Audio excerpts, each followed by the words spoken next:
Good morning, everyone. I hope you're enjoying the school day for the kids that are off today. Mom and Dad, maybe not so much, but we are looking at that scattered snow and continuing across the area.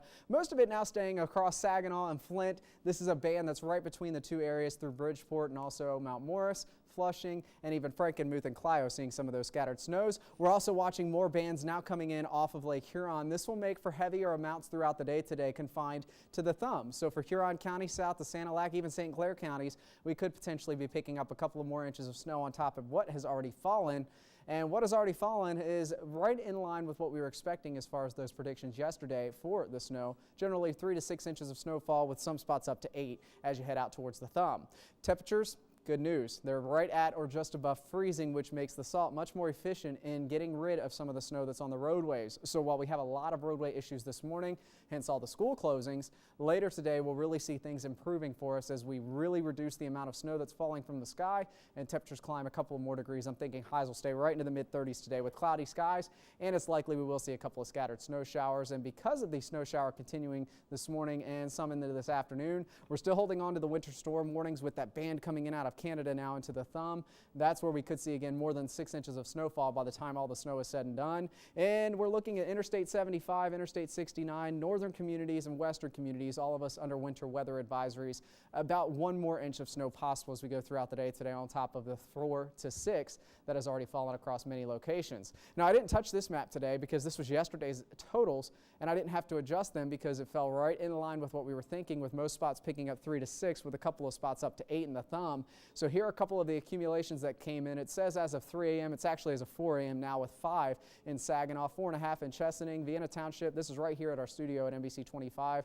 I measured 4.5 inches of snowfall outside. 4 at my place in Grand Blanc, 3.5 in Flint, and we're at 3.25 inches of snowfall in Corunna in Shiawassee County. So as of 4 a.m., this is where we're at. We are likely added another ½ inch to an inch on top of this with some of the bands that came in after 4 a.m. So again, about 4 to 6 inches of snowfall falling across most locales.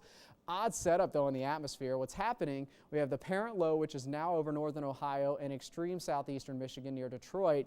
It's moving towards the east, but what's happening is the system is becoming so widespread that individual areas of low pressure are developing around it. So we had one that moved through this morning with that secondary push of moisture. There was another one that went through southern Wisconsin, but as we widen out, there's more out towards the west. There's another one near St. Louis this morning, creating some snow just to the west of them and also through central Illinois. So this is all very slowly going to press towards the east over the next 24 hours, and that's why we hold on to significant snow chances not only today, but even into your Thursday.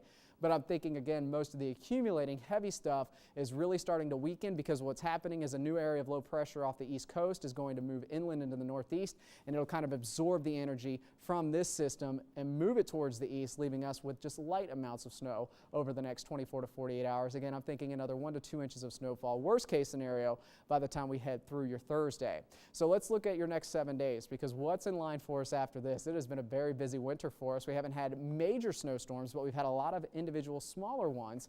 Happy to say we're going into a quieter trend, but I'm not happy to say we're going back to January, because look at this. As we start the month of March, we're going to temperatures that are almost 15 degrees below average in some areas. We should be into the mid to upper 30s by the time we head into the first couple of days of March. Overnight lows should be into the low to mid 20s. We're going to be into the upper single digits as we head towards next week. So get ready for a bone-chilling air mass to move in behind the snowfall once it exits the area on Thursday, and then we will watch for another potential snowmaker as we go into Tuesday of next week.